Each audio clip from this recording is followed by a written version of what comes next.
নম্বর আয়াতে বলছেন ওয়া ইন্নাকা লাআলা খুলুকিন আযীম।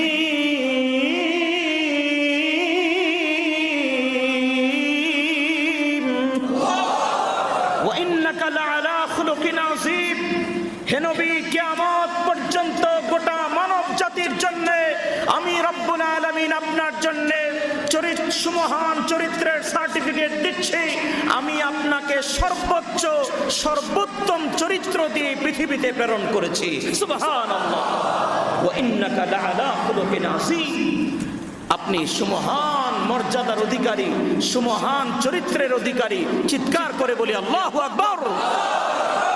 ওয়া ইন্নাকা লাআলা খুলুকিন আযীম। সুমহান চরিত্র আপনাকে আমি আল্লাহ পাক দান করেছি। খুলুকুন আযীম।